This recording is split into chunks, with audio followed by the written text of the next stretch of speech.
Bienvenidas y bienvenidos a esta exploración. Hoy ponemos el foco en la provincia de Misiones, Argentina, un territorio donde la naturaleza, se manifiesta con una fuerza imponente, casi abrumadora, ¿no?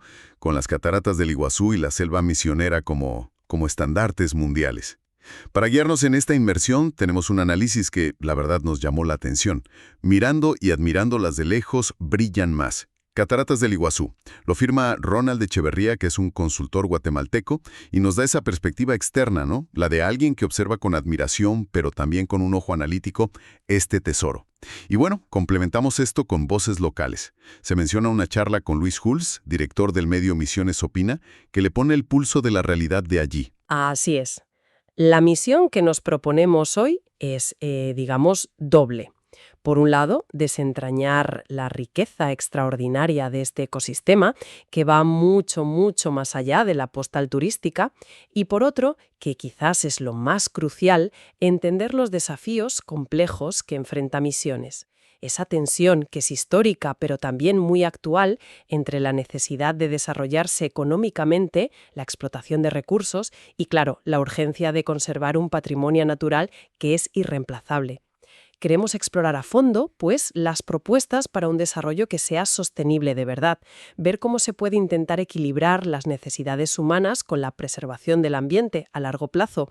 No es fácil, ¿eh? Arranquemos por lo más obvio, lo que impacta de entrada, la majestuosidad del lugar. Echeverría le dedica bastante espacio a describir, casi con asombro, la belleza de las cataratas de la selva misionera. Y tiene lógica, claro. Hablamos de un sitio reconocido como una de las 7 maravillas naturales de Argentina. Su reflexión me parece interesante. Dice que a veces esa mirada desde afuera, la del visitante, ayuda a recalibrar la percepción local, ¿no?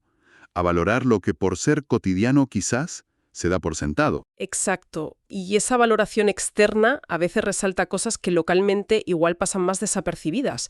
Por ejemplo, el hecho de que la selva misionera no es solo un paisaje bonito, sino que concentra una parte enorme del patrimonio cultural y natural que tiene Argentina reconocido internacionalmente. Alberga 5 de los 9 sitios declarados Patrimonio de la Humanidad por la UNESCO en el país. Eso ya te habla de una densidad de valor, excepcional en un territorio relativamente pequeño. 5 de 9, sí. Sí, es una concentración muy notable. ¿Y qué hay de la base biológica de toda esa belleza? Decías que va más allá de la postal. Fundamentalmente. Aquí es donde la admiración se topa con la ciencia, con la ecología.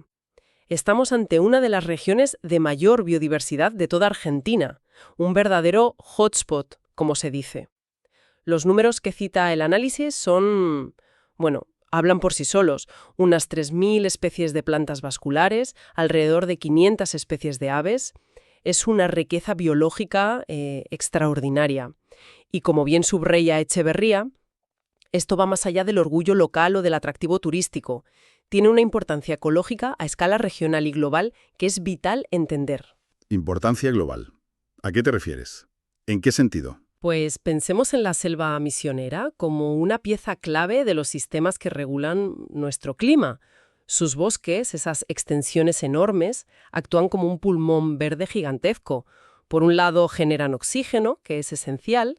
Por otro, y esto es cada vez más importante con el cambio climático, capturan y almacenan cantidades enormes de dióxido de carbono de la atmósfera. Es uno de los activos naturales principales que tiene Argentina para cumplir sus compromisos internacionales contra el calentamiento global, los de la Convención Marco de la ONU sobre el Cambio Climático. O sea, que conservar la selva misionera no es solo proteger paisajes o animalitos, sino que es una herramienta clave para la acción climática global. Frase muy potente sobre esto. Dice que es un tesoro geográfico que a la evolución le ha costado millones de años construir. No es algo que puedas recrear si lo pierdes. Esa perspectiva temporal, la de los millones de años, choca mucho con la rapidez con la que a veces se toman decisiones que la afectan, ¿no? Un contraste doloroso, imagino. Porque claro, como pasa siempre con estos paraísos, la historia humana introduce complicaciones. El análisis de Echeverría, apoyándose en la visión local de Luis Hulz, no evita hablar de las sombras, habla de amenazas serias, pasadas y presentes. Sí, y aquí entramos en el meollo del asunto. El texto señala que durante mucho tiempo la falta de normativas ambientales fuertes, o la falta de aplicación real de las que había, sumado a una visión muy de corto plazo de extraer y ya, llevó a una explotación sin control, sobre todo de los recursos forestales. La selva original, el bosque nativo virgen, sufrió una reducción drástica. ¿Se sabe cuánto? ¿Tenemos una idea de la magnitud de esa pérdida? El análisis cita una cifra que es realmente alarmante y te da una idea de la velocidad. Una pérdida de masa forestal nativa cercana al 40% en los últimos 30 años. Casi la mitad. Casi la mitad. Del bosque perdido en solo 3 décadas. Es un ritmo vertiginoso. Y esto se debe principalmente, según las fuentes, al avance de la frontera agrícola. O sea, quitar bosque para poner cultivos o ganado, y a la tala, a veces ilegal o con manejos que no son sostenibles. Y a eso se suman otros problemas, ¿no? Menciona el texto las rozas, esa práctica de quemar para limpiar terrenos, que a menudo se descontrolan. Y los incendios forestales que a veces, sugiere, son intencionales. Sí, incendios que pueden ser provocados para especular, para cambiar el uso del suelo de forma irregular o simplemente por negligencia. Todo esto crea una presión fortísima sobre el ecosistema. Lo interesante del análisis de Echeverría es cómo identifica y contrasta 3 enfoques, 3 maneras de abordar esta situación, que creo que son muy representativas de los debates sobre medio ambiente en muchos sitios. A ver, ¿cuáles son esos 3 enfoques? Primero, es lo que él llama el enfoque puramente proteccionista o conservacionista. Es la postura de intervenir lo mínimo posible, de preservar áreas intactas. Echeverría menciona que a veces se le critica como extremo, incluso usa la expresión ecohistérico, que parece que recoge de algún debate local, pero enseguida matiza y reconoce la validez y la importancia de esta visión, sobre todo en ecosistemas muy frágiles. Este enfoque además suele ser el que más denuncia los daños ambientales y los vincula a menudo, según el texto, con problemas de corrupción o con lo que llama leyes sin dientes, normas que están en el papel pero que no tienen mecanismos reales de control y sanción. Entiendo. Preservación ante todo y denuncia de las fallas. Vale. ¿Y el segundo enfoque? Pues el polo opuesto. Echeverría lo describe como la falta de enfoque, o más bien dejar que el mercado actúe libremente. La visión del laissez-faire aplicada al medio ambiente, vamos. Esto lleva, según el análisis, a un aprovechamiento desmedido de los recursos porque no se asumen los costes ambientales. Son las famosas externalidades negativas. La contaminación del agua, la pérdida de biodiversidad, la degradación del suelo. Esos costos no los paga quien genera el daño, sino la sociedad en conjunto o las generaciones futuras. El clásico privatizar ganancias, socializar pérdidas, ¿no? Exactamente. Se explotan los recursos, se saca beneficio económico, se disfrutan incluso los servicios ambientales que el bosque da gratis, como regular el agua o el clima, pero no se invierte suficiente en reponer o cuidar esa base natural. El análisis es muy crítico con esto. Advierte que fomenta usos inadecuados del suelo, como deforestar para poner ganado en tierras que son forestales por naturaleza, y que a largo plazo esta lógica extractivista sin reinversión en el capital natural siembra pobreza y subdesarrollo. Es una visión dura, pero que resuena. Un panorama complejo desde luego. Por un lado, la protección estricta. Por el otro, el mercado sin control. ¿Y la tercera vía? ¿Hay una tercera vía? Bueno, antes de llegar a ella, es importante notar que Echeverría reconoce que para la gente de Misiones esta tensión no es nueva. Pero su análisis, con esa mirada de fuera, ayuda a sistematizarla, a ponerle nombre a las distintas lógicas que están ahí peleando, y sitúa un punto de inflexión. Dice que es recién en las últimas 3 décadas, más o menos, cuando empieza a tomar más fuerza una reacción desde las autoridades, la sociedad civil, las ONGs, impulsando normativas más serias y políticas orientadas a manejar los bosques de otra manera. Es un cambio de conciencia, un cambio de enfoque, que todavía está en proceso, no es algo ya consolidado. Vale, entonces, frente a esos dos extremos, el conservacionismo puro y duro y el sálvese quien pueda del mercado, ¿qué propone el análisis como alternativa? Aquí es donde Echeverría introduce y defiende con claridad la tercera opción. El manejo sostenido de los recursos naturales, con un énfasis especial en los bosques, que son el corazón de Misiones, tanto ecológico como económico. Y es clave entender qué significa manejo sostenido aquí. No es no tocar nada, como quizás diría el proteccionismo más estricto, pero tampoco es la explotación sin límites del segundo enfoque. Es encontrar un punto medio, entonces. Un equilibrio. Más que un punto medio estático, yo diría que es buscar un equilibrio dinámico, un modelo que permita aprovechar económicamente los recursos del bosque, madera, otros productos, el turismo asociado, pero asegurando a la vez que el bosque pueda regenerarse, que mantenga su biodiversidad, su estructura y que siga dando esos servicios ecosistémicos vitales a largo plazo. Es usar el bosque sin agotarlo, pensando en el futuro. Suena lógico, pero llevarlo a la práctica debe ser el gran reto, ¿no? ¿Cómo se conecta esta idea del manejo forestal sostenible con una visión más amplia de desarrollo para misiones? Esa conexión es fundamental y el análisis la hace de forma explícita. Vincula esta tercera vía directamente con la Agenda Global de los Objetivos de Desarrollo Sostenible, los ODS de la ONU para 2030. Y esto es importante porque saca el tema del ámbito puramente ambientalista y lo mete en una estrategia de desarrollo integral.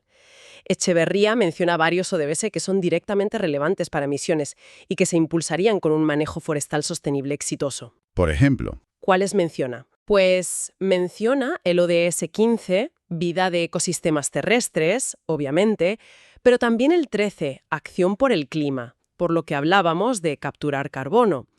El 7, energía asequible y no contaminante, pensando quizás en biomasa forestal usada de forma sostenible. El 12, producción y consumo responsable. El 8, trabajo decente y crecimiento económico, porque la forestoindustria es un motor económico importante allí. El 6, agua limpia, porque los bosques protegen las cuencas. Incluso el 3, salud y bienestar. Y el 1, fin de la pobreza, argumentando que un ambiente sano y una economía basada en recursos renovables, bien gestionados, ayudan a mejorar la calidad de vida y reducir la pobreza a largo plazo. Es decir, que el manejo sostenible del bosque no sería un fin en sí mismo, sino como un pilar para alcanzar muchos objetivos de desarrollo social y económico. Exactamente. La propuesta es construir un modelo de desarrollo para misiones que integre lo ambiental, lo social y lo económico, con el manejo forestal sostenible como uno de sus ejes principales. No como un sector aislado, sino como parte de un todo. Ahora, el gran cómo. Porque una cosa es la visión y otra, claro, implementarla. Luis Hulse, el periodista local que citan, plantea justamente ese desafío. Cómo compatibilizar las necesidades de todos, sociales, comerciales, industriales, turísticas, con esta actividad forestal que se quiere sostenible. Echeverría, desde su análisis, propone una especie de hoja de ruta con varias estrategias concretas. Sí, y aquí es donde el análisis se vuelve muy práctico. Intenta traducir esa visión de la tercera vía en acciones específicas. Quizás podemos agruparlas para entender la lógica. Hay un primer grupo de estrategias que buscan crear el marco político y social adecuado. ¿Como cuáles, por ejemplo? La primera, y fundamental, buscar un consenso amplio y sostenido entre todos los actores clave: gobierno, empresas, comunidades locales, ONGs, la academia, sobre este modelo de desarrollo basado en la sostenibilidad. Echeverría sugiere incluso retomar y actualizar esfuerzos que ya hubo, como un plan maestro forestal del año 2000. Sin un acuerdo social básico sobre hacia dónde ir, es muy difícil avanzar. Y dentro de este marco, también es clave fortalecer las instituciones públicas que regulan y controlan el sector ambiental y forestal. El análisis es muy claro en esto. Necesitan presupuesto real, capacidades técnicas, independencia. No pueden ser, como dice de forma gráfica, la cenicienta de la administración. un consenso social e instituciones fuertes. Tiene sentido como base. ¿Qué más? Luego hay un paquete de medidas que podríamos llamar instrumentos económicos y financieros para la sostenibilidad. Aquí la idea central parece ser hacer que conservar y manejar sosteniblemente sea económicamente viable, incluso rentable. Y al mismo tiempo aplicar el principio de que quien contamina o degrada, paga. ¿Y cómo se traduce eso en propuestas concretas? Pues hay varias ideas interesantes. Apoyar a la forestoindustria, reconociendo su peso económico, el 50% del PGB provincial, dice el texto. Pero claro, condicionando ese apoyo a controles estrictos y a la obligación de invertir en serio en reforestación y manejo sostenible. La meta no es solo mantener el stock de bosques, sino aumentarlo. Impulsar mecanismos innovadores, como los seguros verdes para cubrir riesgos ambientales y los sellos verdes que certifiquen prácticas sostenibles y den acceso a mercados que pagan mejor por eso. Establecer incentivos forestales claros y efectivos para quienes invierten en reforestar, en víveros, en cuidar áreas protegidas. Explorar a fondo la certificación de áreas para vender créditos de carbono en mercados voluntarios o regulados, las famosas reducciones certificadas de emisiones, RCE. Esto podría ser una fuente de financiación importante para conservar y manejar los bosques por su capacidad de capturar CO2. Esto no solo mejora las prácticas, sino que abre puertas a mercados más exigentes y mejora la reputación. Y algo crucial, implementar sistemas de pago por servicios ambientales. Si la sociedad se beneficia del agua limpia, del clima regulado, de la biodiversidad que da el bosque, quienes lo conservan deberían recibir una compensación. Es una forma de luchar contra esas externalidades que decíamos. Es todo un conjunto de herramientas para alinear los incentivos económicos con los objetivos ambientales. Suena complejo de implementar, pero la lógica es clara. Que la sostenibilidad pague, que sea negocio también. Exacto. Y finalmente, hay un tercer grupo de estrategias que se enfocan más en el cambio cultural y la gestión del territorio. Aquí entra con fuerza la educación ambiental y forestal a todos los niveles. Crear conciencia desde la escuela hasta la universidad y en la sociedad en general sobre por qué es importante conservar, cuáles son los beneficios concretos para la vida diaria, agua, clima, salud, economía. La concientización como motor de cambio. Fundamental. Fundamental. Y ligado a esto, una apuesta decidida por el turismo sostenible. Aprovechar la belleza del paisaje, sobre todo en lugares como Iguazú, pero con un enfoque de bajo impacto.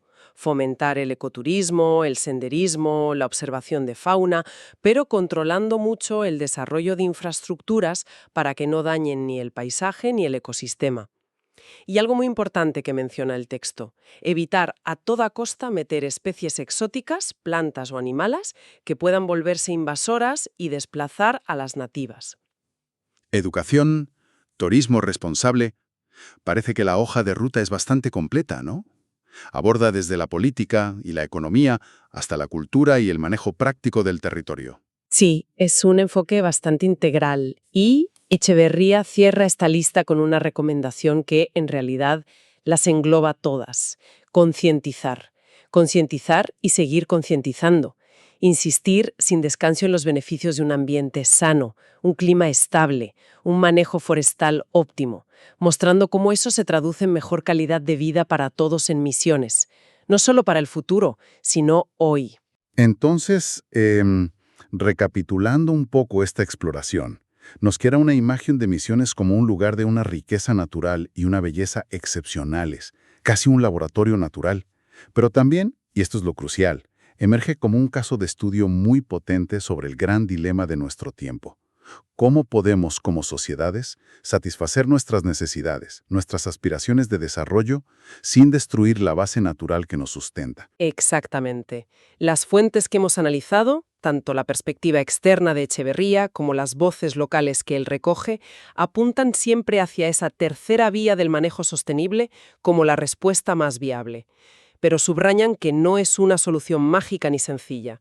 Requiere planificación a largo plazo, requiere una colaboración real y a veces difícil entre sectores con intereses distintos, gobierno, empresas, comunidades, y sobre todo necesita una base sólida de conciencia colectiva sobre el valor real, ecológico, económico, social, cultural, de ese patrimonio natural que tienen.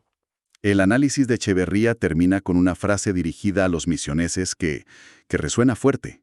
Ustedes, Dios así lo quiso, están cerca del paraíso, disfrútenlo, pero ante todo, consérvenlo con sostenibilidad. Más allá de la expresión religiosa, el mensaje es claro. Hay un privilegio ahí, pero también una responsabilidad enorme. Y esa frase nos deja inevitablemente pensando, ¿qué significa concretamente conservar el paraíso con sostenibilidad en la práctica diaria?